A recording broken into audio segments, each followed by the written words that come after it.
오늘 말씀의 제목을 한번 따라 하시겠습니까? 빌립보 교인처럼, 어느 교인처럼? 빌립보 교인처럼 어떻게 해라? 동역해라. 함께 동역자가 되어져라. 성경 속에서 하나님은 하나님의 사람들을 지켜보고 계시더라고요. 혹시 지난주 설교 제목을 기억하실까요? 힌트, 고기 이름 기억하시나요? 한번 따라 두고기 할 뻔했네. 한번 따라 두기고처럼 되게 하소서. 바울이 귀한 사역을 도왔던 그 바울의 사역을 도왔던 한 사람의 이름이 나오는데 두기고였어요. 두기고. 근데 그 사람 하면 딱 두 가지가 떠오르는데 하나는 뭐냐면 하나님 앞과 교회에서 사랑받는 일꾼이었어요. 하나님과 교회 공동체에서 사랑받는 일꾼이었다. 그리고 개인적으로는 바울의 사역을 기꺼이 도왔던, 바울이 가지 못하는 곳에 목숨을 걸고 바울의 편지 서신을 들고 에베소 교회 또 다른 교회에 가서 말씀을 전달해 주고 오는, 마치 바울의 손이 되고 발이 되고 눈이 되고 입이 되어 줬던 그 신실한 일꾼이 누구다? 두기고예요. 그러니까 두기고라는 것은 하나님과 사람 앞에서 사랑받는 일꾼이었고, 공동체 안에서 한편으로는 바울의 귀한 사역에 함께 동참하는 동역자였다는 것입니다. 그러니까 저와 여러분이 신앙생활을 하면서 두 가지가 필요해요. 내가 하나님과 교회 공동체 안에서 어떤 존재인가, 어떤 존재가 되어야 되겠습니까? 하나님께서 사랑하고 교회 공동체가 진짜 정말 최선을 다하시는 분이다 인정을 하는 사랑받는 일꾼이 되는 것이고, 하나는 뭐냐면 교회를 이끌어가는 하나님의 종들, 또 담임 목사를 포함해서 우리 부교육자님들 있겠지만 오늘 담임 목사와 또 우리 동역자들과 우리 성도들은, 직분자들은 우리는 하나예요. 하나. 목적은 뭐냐면 하나님의 나라를 위한 것입니다. 하나님의 나라를 위해서 함께하는 동역자들이에요. 그래서 바울이 갈 수 없는 곳을 두기고가 대신 가고, 그렇죠? 바울이 감옥에서 썼거든요. 감옥에 있는 동안 바울이 어딜 가겠습니까?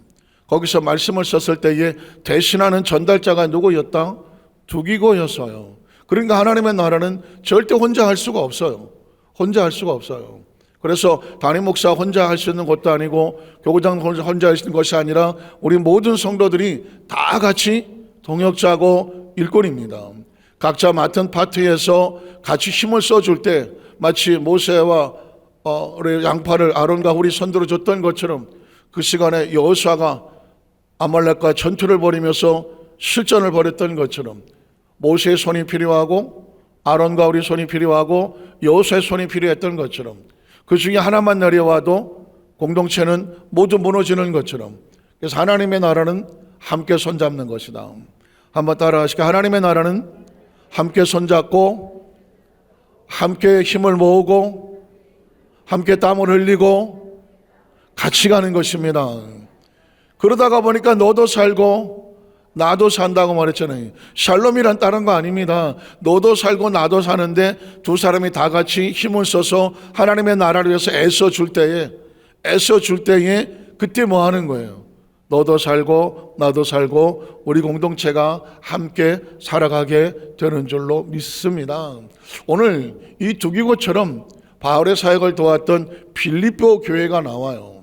빌립보 교회는 어떻게 세워졌는지, 빌립보 교회와 성도들은 바울의 사역을 해서 하나님의 나라 사역이죠. 바울은 전도하고 선교하고 교회를 세웠거든요. 이 사역을 위해서 어떻게 함께 했는지 말씀을 상고하고, 내가 앞으로 신앙생활을 하면서 교회 공동체 안에서 하나님 맡겨진 사명과 직분 안에서, 그리고 담임 목사와 우리 모든 장로님들과 또 모든 직분자들이 연합해서 어떤 모습을 할 것인가, 이걸 마음에 새긴다고 하면 이 땅에 존재할 목적이 있는 것이죠. 우리 첫 번째로 빌립보 교회 교인은 어떤 모습인가 한번 찾아보겠습니다. 자, 빌립보 교회가 바울이 세워진 교회 중에서 가장 먼저 유럽에 세워졌던 교회다. 이렇게 생각하시면은 일단 빌립보 교회가 어떤 의미가 있는지 아실 겁니다. 이런 말이 있습니다. 바울이 성경책을 들고 바이블을 들고 유럽에 가는 배를 탔을 때 유럽의 운명이 바뀌었다. 그러니까 유럽에 바울이 복음을 들고 가서 예수 이름을 증거하기 전에 유럽은 피투성입니다. 인본주의, 우상, 로마를 비롯해서 온통 잡신들이 난무를 하던 곳에 바울이라고 하는 사람이 바이블 성경책을 들고 그리고 예수의 이름을 들고 그곳에 가서 빌립보의 교회를 세우고 복음을 증거하는데 그 유럽의 모든 운명이 바뀌고 문명이 바뀌고 삶이 바뀌었던, 유럽을 뒤집어 놓은 것은 예수의 복음이었습니다. 그 첫 발자국이 어디다? 빌립보 교회입니다. 자, 빌립보 교회를 보면 바울의 2차 전도 중에서 세워진 교회다. 사도행전 16장 1절로 5절에 보면 바울이 더베와 루스드라에도 이름에 거기 디모데, 혹시 디모데 많이 들어보셨죠? 바울은 평생 결혼을 하지 않아서 자녀가 없었습니다. 그럼에도 불구하고 디모데는 두 기고 이상으로 바울의 후계자라고 불릴 정도로 바울이 내 아들이다, 영적인 아들이다 이렇게 말할 정도로 디모데는 바울의 사역을 전적으로 도왔던 사람입니다. 바울의 사역을 전적으로, 이런 멘토를 만난다는 건 굉장히 중요해요. 사람은 누구를 만나에 따라서 운명이 달라지거든요. 디모데는 바울을 만나면서 전혀 다른 존재가 되고 바울의 사역의 후계자가 되어지고 아시는 것처럼 목회의 동역자가 되어집니다. 얼마나 감사한가요? 저는 개인적으로 어제 언급을 할까 말까 약간의 타이밍을 놓쳤는데, 저는 이 순복음교회에 조영기 목사님을 만난 게 제 운명을 바꾼 거예요. 그 얘기를 하려는 것은 조영기 목사님을 우상화하려는 것이 아니라 조영기 목사님 순복음교회 오면서 성령님을 알게 됐거든. 성령님을 알게 됐거든요. 제가 어제 이런 멘트를 살짝 했거든요. 우리 몸은 잠을 자는 동안에는 의식이 없어요. 오버가도 몰라요. 오버가도 모른다고. 진짜 너무 푹 잠들면 옆에서 무슨 어떤 소리 큰 소리를 해도 그냥 자잖아요. 그 순간은 사는 거, 죽은 거나 별 다른 게 없어요. 죽은 듯이 잠을 잔다 하잖아요. 근데 의식이 딱 들어오고 이 현실이 느껴지면서 그때부터 다시 생명이 움직이는 거거든요. 몸이라고 하는 건 의식이 안 들어오면 몸은 스스로 움직일 능력이 없는 거죠. 그리고 그 의식이라고 하는 것은 몸을 깨우는 생명과 같은 거예요. 영혼이 그래요. 죽은 자들은, 예수를 믿지 않는 영혼들, 그 영혼들은 마치 잠을 자는 것처럼 반응을 하지 않아요. 그런데 그 죽은 자와 같은 그들의 의식을, 그 영을 깨우는 것은 뭐냐? 하나님의 성령이거든요. 하나님의 영이 아니고서는 누구든지 예수를 그리스도라고 고백할 수가 없습니다. 성령이 아니고서는 하나님의 영이 들어와서 내 영을 깨우지 않으면 본 어게인을 할 수가 없어요. 그리고 다시 거듭나고 그 말씀을 붙잡을 수 있는 힘과 능력을 공급받을 수가 없어요. 마치 예수를 믿음으로 우리 영혼이 깨어난 것 가서 그 의식은 있으나 움직이게 하는 것은 뭐냐? 성령님이거든요. 그러나 제가 성령님을 알고 성령세를 받기 이전에는 신앙생활을 머리로 하려고 배운 건 많으니까, 들은 건 있으니까, 그리고 몸으로 하려고, 왜 어려서부터 교회를 다녔으니까 아주 익숙하고 습관적으로 또 그래야 하니까. 그럼에도 불구하고 의식은 있고 예수는 알겠는데 내가 내 몸을, 내 영을 스스로 통제해서 말씀에 복종시킬 능력이 내 안에는 없는 거예요. 그게 바로 로마서 7장에 있는 것처럼 오라 나는 곤고한 사람인 거예요. 차라리 예수를 안 믿었으면 죄책감이라도 없겠지. 인생 뭐 있어 하면서 육신의 정욕과 안목의 정욕과 이생의 자랑으로 그냥 살겠지. 그게 만족인 줄 알고 살겠지. 요행과 재수를 바라면서 어디 좀 뭐 없나라고 찾아다녔겠지.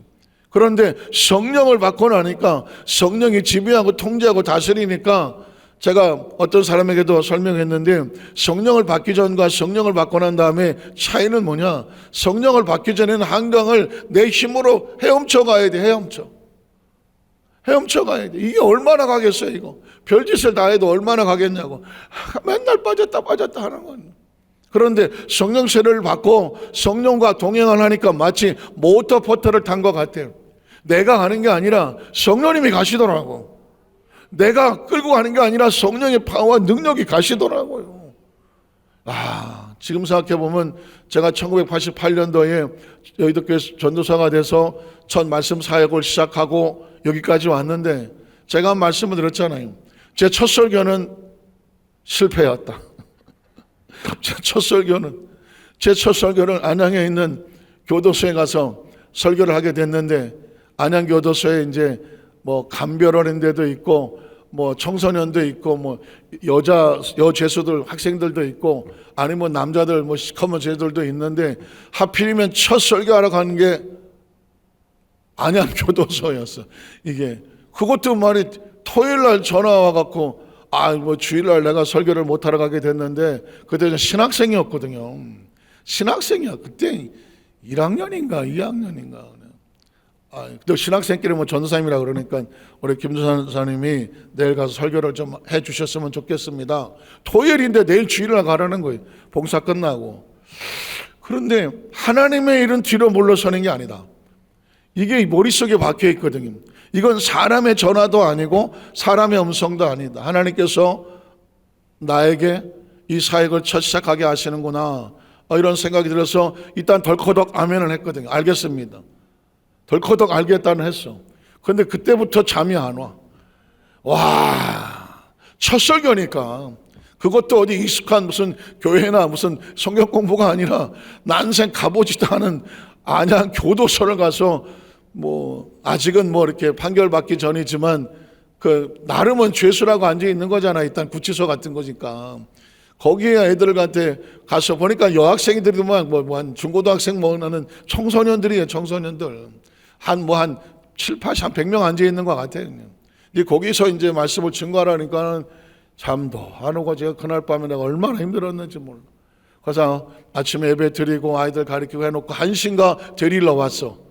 여의도 스모크의 교정복지선교회라고 하는 데 서서 나를 잡으러 왔어. 그래갖고 양쪽이 딱 이제 가시죠. 그래. 알겠다고. 그래갖고는 차를 태워서 교도소 앞에 내려놨어. 나는 내가 수감되는 줄 알았어. 얼마나 떨리던지. 난생 처음이니까. 이 양반들은 계속 옆에서 전도사님 그러는데 나는 지금 신학생이야. 신학생이라고. 근데 그리고 이제 딱 섰는데, 그러니까 뭐 제가 설교를, 그 당시 설교는 제가 머릿속에 뭐 그대로 토시 하나 안 틀리게 외워서 설교할 때거든요. 제가 지금까지 설교를 해놓는데 보니까 아마도 외워서 설교하는 그가 한 10년 동안은 외워서 설교했던 것 같아요.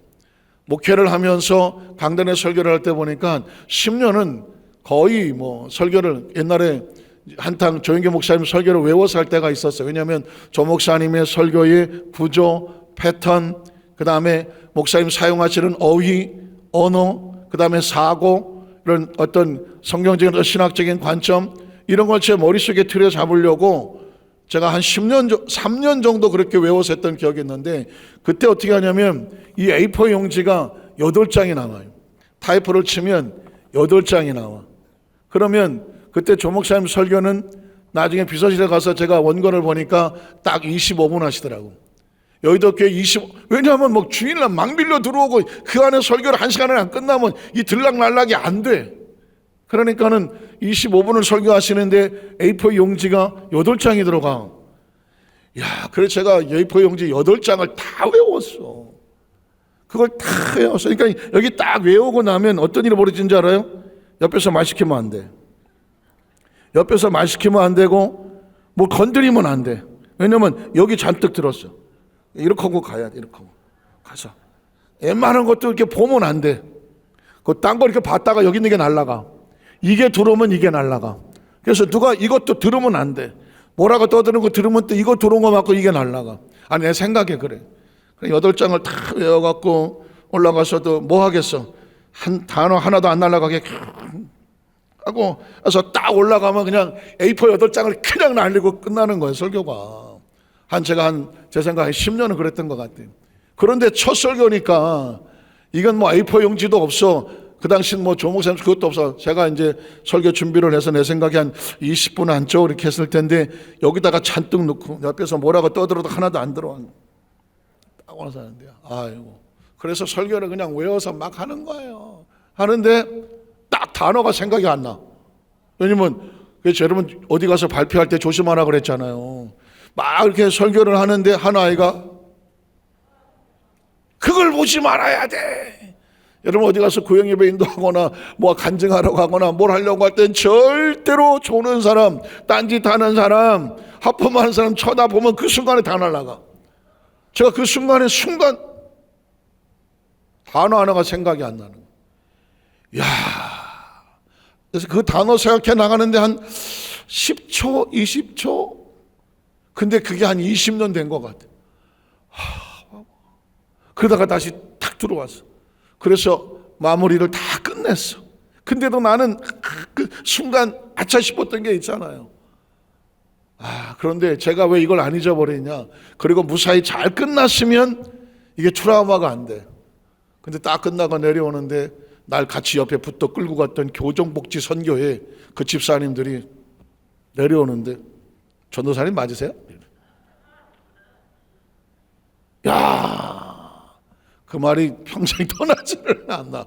왜냐하면 이분이 볼 때는 노련한 저 죄성들을 다 모시고 가서 했었던 것 같아. 나처럼 덜덜 떨면서 순간에 단어를 잊어버려갖고 멈춘 사람이 없었던 것 같아. 그러니까 이분들이 볼 때는 전사님 맞으세요? 맞아요. 다음에 또 불렀어요. 야, 그래서 제가 그 이후에 너무 감사한 게 제가 어디 가서 쉽게 뭐 사회도 많이 보고 MC도 많이 보고 게임 뭐 기타 치고 게임 리도 많이 해보고 전혀 말이나 데이트 뭐 나가서 하는데 그런 공포나 그런 게 없거든요. 근데 그때 한번 삐끗하고 나니까 사람이 겸손해지는데 아이고 나 죽었습니다. 그 다음부터 설교하러 가려면 어떻게 해야 되겠어요? 얼마나 또 준비하고 기도하고 가겠어요. 그러니까 어쨌든 그런 관점에서 그것도 해내게 한 것도 지금 보면 성령님이야. 제가 개인적으로 어디 가서 뭐 강의하고 스피치하다 그랬으면 제가 트라우마 생겨 주저앉고 말았을 거예요. 그런데 그러면서 크는 거지 뭐. 예전에 뭐 조 목사님 뭐 하루아침에 이렇게 설교 잘하셨나 뭐 어떤 때는 보니까는 뭐 새벽 예배 막 인도하시다가 새벽에 잠이 깨갖고 그냥 대충 와이셔츠 입고 이제 양복 입고 막 달려가다 보니까 밑에 바지는 파자마 입었다더만. 파자마 입었다. 그래갖고는 도로 집에 막 돌아가고 막 이 초창기 목회할 때는요 무슨 일인지 몰라. 이 안산에 어떤 목사님이 가운데가 아무것도 없어. 그래서 항상 가발을 쓰고 크게 하시는데 어느 날 새벽 예배를 갔는데 성도들이 들어가는데 아무도 아는 척을 안 하더래. 아무도 아는 척을 안 하더래. 이 사람들이 왜 이러나. 본인이 지금 이걸 덮었는지 벗었는지를 모르는 거예요. 근데 앞에 애가 그러더래. 엄마 우리 목사님은 언제 와? 우리 목사님은 언제 오냐고 묻더래. 제가 왜 날 모르지? 아이고. 그래갖고 다음에는 뭐 교회 사무실에다 하나 갖다 놓고 뭐 집에다 하나 갖다 놓고 뭐 그러셨다고 하는데 목회에 처음에 이렇게 저렇게 실패한 에피소드는 많아요. 예. 이름만 되면 아실만한 목사님도 여의도 강단에서 열심히 딱 올라가서 하시다가 갑자기 사도신경을 해야 되는데 하늘에 계신 우리 아버지 주기도문을 한 거야. 여의도 대성전에서. 어떡하겠어? 앞에서 하는데 우리 다 같이 하늘에 계신 우리 아버지. 그러니까 만약에 그분이 그걸 모르시고 그냥 설교했으니까 다행이지. 만에 하나 하다가 이거 틀렸는데? 그러면 그 다음에 설교를 어떻게 하셨겠어? 어쨌거나 그렇게 해서 정말 부족과 연약한데 조 목사님 밑에 훈련을 받고 그 성령님을 알고 늘 성령 충만을 이 성령 충만한 게 이게 성령이 나를 이끌어가는 거거든요. 그렇게 해서 진짜 뒤돌아보면 그게 다 하나님의 은혜였던 거예요. 그러니까 누가 누구를 만나느냐는 엄청난 영향력이 있어요. 그러니 제가 여러분 앞에서 강단 설교를 할 때 제가 어떤 마음을 먹겠습니까? 하나님께서 우리 여도 안산교회의 성도들로 사명자들로 직분자들로 만나게 하셨는데 저를 만났는데 다른 목사라고 만나서 함께 말씀 들고 가는데 적어도 우리 성도들에게 말씀과 성령님의 거룩한 영향력을 미쳐서 그 말씀을 듣고 나서 여러분들이 어떻게 해야 되겠어? 반드시 제가 성공해야 되고 반드시 행복해야 되고 말씀에 있어서만큼은 적어도 머릿속에 가슴속에 생각 속에 철저하게 복음으로 무장이 돼야 되고 믿으십니까? 강력한 오늘 우리 주제 2002번 주제 교회 주제처럼 4차원의 영성으로 준비해서 내게 주어진 축복의 땅을 강 건너서 멀리 바라만 보다가 끝나는 게 아니라 그 땅을 밟고 물고 뜯고 씹고 맛보고 잘 모르시는가? 그렇게 해서 하나님의 축복을 누리고 무장하고 한 사람도 빠짐없이 어디서 만나야 돼요? 하나님의 나라 속에 만나게 될 줄로 믿습니다. 디모데 이러면 디모데 한 사람이 그 사람이 그 디모데를 놓고 거꾸로 쫙 가보면 어마어마한 하나님의 역사가 여기 와 있잖아요. 제가 어제도 그런 얘기했어요. 아브라함을 왜 애굽에서 갈대 우르에서 멀쩡하게 있는 우상 잘 깎아 먹고 살던 그 집안을 끌어다가 가나안에 갖다 놨나? 아버지도 형님도 잃고 홀로 가장이 된 그 아브라함에게 이렇게 말씀하잖아요. 사실은 내가 너를 여기 갖다 놓은 거는 이 땅의 주인이 되게 하려고 널 가져온 거야.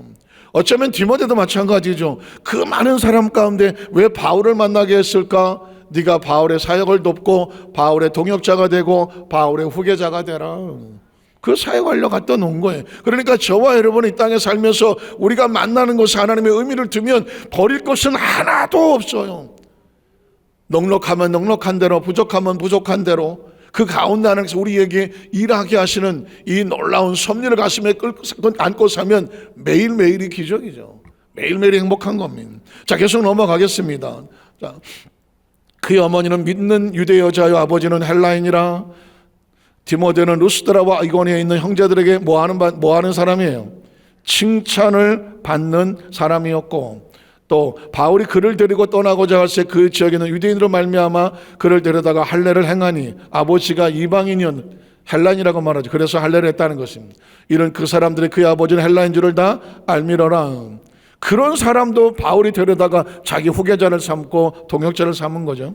여러 성으로 다녀갈 때 예루살렘에 있는 사도와 장로들이 작정한 규례를 그들에게 주어 지키게 하니 이 여러 교회가 믿음이 더 굳건해지고 수가 날마다 늘어나더라. 이 교회, 이 여러 교회 가운데서 세워진 것이 바로 빌립보 교회인데, 자 6절로 10절을 보겠습니다. 성령이 아시아에서 말씀을 전하지 못하게 하시거늘 그들이 부르기아와 갈라데 땅으로 다녀가 무시아 베로서 비두니아로 가고자 했으되 예수의 영이 허락하지 아니하시는지라. 그래서 무시아를 지나가 드로아로 내려갔는데 저 유명한 바울의 사역에 환상이 나오는 겁니다. 밤에 환상이 바울에게 보이니 마게도니아 사람, 마게도니아는 것은 저 그리스 로마 지역에 있는 유럽을 말하는 것이거든요. 그 사람이 하나가 서서 그에게 청하여 이르되 마게도니아로 건너와서 저 유럽으로 건너와서 우리를 도우라 하거늘. 그래서 바울이 그 환상을 보았을 때 우리가 곧 마게도니아를 떠나기를 힘쓰니 이는 하나님이 저 사람들의 복음을 전하라고 우리를 부르신 줄을 인정합니다. 자, 그래서 바울이 그냥 뺑뺑이 돌리다가 이렇게 찍어서 빌립보나 갈까? 그게 아닌 거죠. 하나님께서 바울에게, 바울은 이쪽으로 가기를 원했지만 하나님께서 너는 마게다냐로 가야 돼. 하나님께서 인도하실 때는 분명한 목적과 이유가 있는 거예요. 그래서 마게다냐로 가려고 준비를 했다. 11절로 15절에 보면 그래서 우리가 두로아에서 배를 떠나 사모드라게로 직행하 이튿날 네아폴리로 가고, 지명이죠. 거기서 어디에 이릅니까?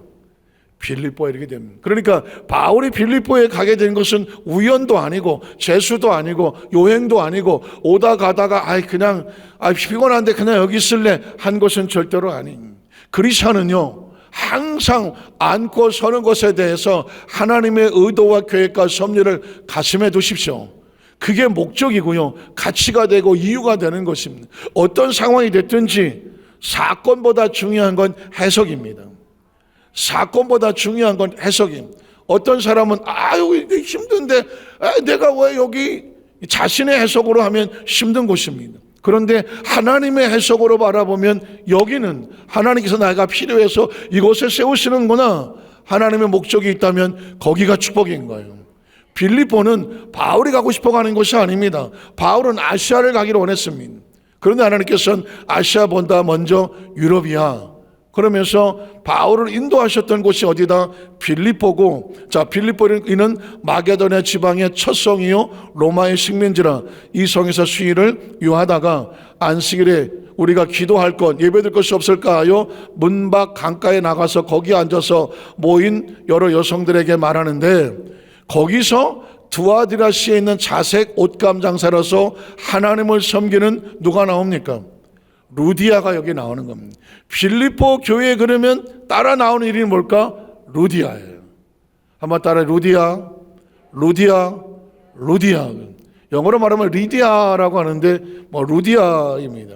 이 루디아는 뭐 하는 사람이냐면 자색 옷감 장사, 그러니까는 포목점과 같이 크게 장사를 하면서 벌어지는 수확을 가지고 놀랍게도 어떻게 복음이 들어갔는지는 모르지만 바울이 가기 전에 하나님을 먼저 섬기고 있었습니다. 어쩌면 바울에게 환상을 주셔서 빌립보로 건너가라고 하셨던 것처럼 루디아는 하나님께서 그의 꿈속에서라든지 누군가의 손길을 통해서 복음이 들어가게 하고 바울을 위해서 기다리고 준비된 사람이죠. 그래서 여러분, 이 루디아라고 하는 것은 신앙인의 사명자요 동역자의 롤 모델과 같아요. 지난 시간에 두기고가 되게 하여 주시옵소서라고 한다면 이번 시간에는 루디아가 되게 하여 주시옵소서. 결국 두기고도 하나님의 사역을 돕는 동역자였던 것처럼 루디아는 빌립보 교회가 세워지는데 결정적으로 함께했고 세워나갔던 아주 중요한 동역자 이름이 뭐다? 루디아라는 것입니다. 자, 루디아는 한 여자가 말을 듣고 있을 때에 어떻게 주께서 그 마음을 어떻게 해요? 열어줘. 이게 마음이 어떻게 열리느냐가 축복입니다. 자, 디모데가 바울을 만나서 바울의 동역자가 되고 함께 사역을 하고 그리고 선교하고 후계자가 되어가는 것처럼 두기고가 바울을 만나서 하나님과 공동체에 사랑받는 일꾼이 되고 그리고 바울의 사역을, 감옥에 있는 바울의 사역을 도와서 대신 큰 먼 곳을 따라다니면서 서신을 증거하고 바울의 입이 되었던 것처럼 이 빌립보 교회가 탄생하기 위해서 그곳에 먼저 하나님 마음을 열어 세우신 누가 있는 거예요? 루디아가 있는 거예요. 이 세상에서 그냥 되는 건 하나도 없어요. 그냥 되는 건 절대로 없어요. 여러분 집에서 밥을 해보십시오. 밥을 해놓고 전기밥솥 꼽아놓고 몇 분 기다려요? 뭐야 이거 시방 다 시켜 먹는 거예요 지금? 몇 분 기다려요? 뭐 안에 밥에 따라 좀 차이겠지만 30분도 있고 어떤 건 40분도 있고 있겠죠. 전 옛날에 너무 신기했던 게 뭐냐면 옛날 시장에 가면 그 아주머니들이 머리 위에다가 보자기를 쓰고 막 다녀. 근데 한 분이 여러 명이 한꺼번에 다녀. 그래서 나는 저분들이 왜 이렇게 보자기를 쓰고 시장을 돌아다니나. 어렸을 땐 잘 몰랐어요. 우리나라 사람이 아닌가. 어느 날 봤더니 우리 어머니도 쓰고 돌아다녀. 이게 뭔가 했더니 나중에 이걸 풀고 보니까 파마를 한 거였어. 그리고 어린 나이에 제일 무서운 게 뭐냐면 미용실을 따라갔더니 미용실 밥솥 같은 게 거꾸로 매달려 있더만. 이런 거. 요즘은 잘못 이따만한 밥솥 같은 게 종이 거꾸로 매달려 있어. 근데 거기 다 들어가서 이렇게 다 계시는데 이렇게 보니까 머리를 잔뜩 꼬부려 놨는데 이렇게 보니까 막 닭뼈다귀 같은 걸 다 꼽아 놨더라고. 어린 나이에 보니까. 그냥 닭뼈다귀는 잔뜩 붙었는데 머리는 꼬불꼬불한데 거기다 머리를 씩 집어넣고. 그래서 나는 처음에 봐서 너무 무서워서 왜 이러나. 그랬더니 대부분 앉아갖고 여성 잡지를 태연하게 보고 계시더만. 그게 왜 그러냐고 물었더니 이게 파마라는 건데 이렇게 하고 그 안에 한참 있어야 이게 잘 꼬불꼬불거리는 거요. 그래서 이제 내가 파마하는 게 저런 거구나. 그런데 이게 만약에 이 속에서도 여러분 얼마나 있어요? 상당히 오래 계시더라고. 머리 하나 파마 뽑는데도 뭐가 필요해? 시간이 필요하고 인내가 필요하고 수고가 필요하더라고. 저는 그래서 저희 어렸을 때 저희 어머니가 또 어디서 미용을 배워오셔갖군요. 그래서 옛날 네로시 연탄 거기다가 고데기를 올려놓고 있어. 이거 뭐 하겠다는 거야? 자식들 중에 한 놈만 걸리면 머리를 볶겠다고 지금 실습을 하시려고 하는 실습. 그래서 내가 딱 보니까 이거 걸리면 머리가 뽑히게 생겼어. 그래서 2살 어린 동생이 있는데, 야, 너 엄마가 부른다 그랬더니 얘는 또 착해갖고 부르셨었요. 걔는 맨날 머리가 뽑혔어. 왜냐하면 난 또서 눈치가 왔다고 뭐 하려는지는 알아. 그래서 나는 도망가. 둘째가 맨날 가서 걔는 어렸을 때 사진 보면 맨날 머리가 빡빡빡 벗겨 있어. 그래서 그런지 지금 보니까 나보다 더 곱슬거려. 어쨌든 제가 얘기 드리는 건 뭐냐면 하나님의 나라는 그냥 되는 건 없어. 여의도 수목원 안생교회 여기까지 그냥 왔겠어요? 얼마나 많은, 물론 주의 정도는 당연하고 장로님들이 또 권사님들이 안수집사님들이 지역장 구역장로 성로님들이 얼마나 눈물 흘리며 여기까지 왔겠느냐고. 그리고 앞으로도 마찬가지예요. 우리가 마치 인생은 사명은 릴레이를 하는 것과 같아. 그 선배들이 우리에게 달려와서 바톤을 넘겨줬잖아.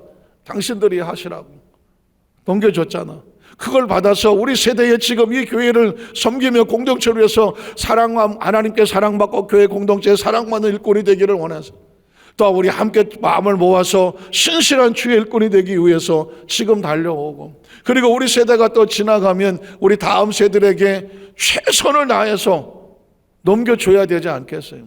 어떤 시대를 분별하는 목사님 얘기를 들어보니까 아마도 다음 세대는 이 땅의 마지막 세대가 되지 않을까, 그렇게 진단하시는. 왜냐하면 세상 돌아가는 거라든가 여러 가지 모든 상황이 마치 마지막 세대와 같은 그렇게 진단이 되기도 해요. 그러니까 마지막 세대는 릴레이에서 가장 잘 되는 사람은 어디다 둡니까? 처음은 뚫고 나갈 수 있는 사람, 두 번째는 잘 이어나갈 수 있는 사람, 세 번에 마지막에 열심히 살았지만 진짜 잘 뛰는 주자는 어디다 둡니까? 제일 마지막에 두거든요. 왜냐하면 릴레이가 마지막에서 승부가 갈라지기도 해요. 한 700m 남았는데 뒤집어져서 막 하기도 하더라고요. 그래서 어쩌면 우리의 희망이 다음 세대에 있는지도 몰라요. 그래서 영적으로 바라보면 다음 세대가 우리가 볼 때는 어린아이같이 보일지 모르지만 하나님은 강력한, 정말 이 시대를 바꿔놓을 수 있는 귀한 일꾼들을 다음 세대에 많이 놓으셨을 것이다. 물론 그분이 뛰게 하시는 거니까. 그러면 어떻게 해야 돼? 우리가 우리의 자녀와 자녀들을 위해서 어떻게 최선을 다해서 그들이 훌륭한 믿음의 일꾼으로 성장할 수 있도록 우리는 3번 타자니까 밀어주는 역할을 해요. 잘 밀어주고 마지막 4번 타자가 달려가서 하나님의 멋진 작품을 이뤄내도록 우리 시대에는 이게 필요하다는 말씀을 정리하기를 원합니다. 그래서 어제 성령 대망회에서도 아브라함의 축복이 누구에게? 이삭에게. 아브라함이 열심히 뛰고 그 축복을 누구한테? 이삭에게 넘겨주고 아브라함은 레이스 바깥으로 나가고, 이삭이 또 열심히 뛰어서 그거를 이제 누구에게 버튼 터치를 해야 돼요? 야곱에게 버튼 터치를 하고 이삭은 레이스 밖으로 나거든요. 오늘 저녁에 설교는 그거예요. 아브라함의 축복을 받은 이삭이 그 야곱에게 어떻게 레이스를 잘 해주고 그 레이스를 넘겨주었는지, 이런 말씀이 기록되어 있는 이유는 뭐냐면, 그럼 우리는 누군가? 우리에게 주어진 것이 아브라함이 하나님 말씀을 순종하고 그 규례와 율례와 법도 계명을 잘 지켜 행하였으면 이게 레이스 아니야. 그리고 그거를 이삭에게 너희 아버지가 그렇게 잘했기 때문에 이삭아, 너도 아브라함에게 약속한 축복을 그대로 너에게 주어서 이 땅이 너의 땅이 되고 하는 거 아니겠습니까? 그러니까 어쩔 수 없어요. 저와 여러분이 이 비밀을 알고 이 약속을 받았으니까 우리가 하나님 말씀에 순종하고 규례와 율례법도 지켜서 내가 잘 뛰어야 그 축복이 내 자식에게 이어져 내려가는 거거든요. 그러니까는 그거는 누가 해주는 게 아니야. 오늘 저녁에도 여러분 혹시 여러 가지 일이 있겠지만 함께 모여서 말씀을 붙잡고 우리에게 주어진 사명을 잘하고 자녀들을 위해서 간절히 같이 축복의 주심으로 말미암아 성경에서 영적인 법칙에 따라 우리 모든 가정과 자녀 자손들에게도 그 축복이 그대로 잘 이어져 가시기를 주님의 이름으로 축복합니다. 기도하겠습니다. 전능하신 하나님 아버지,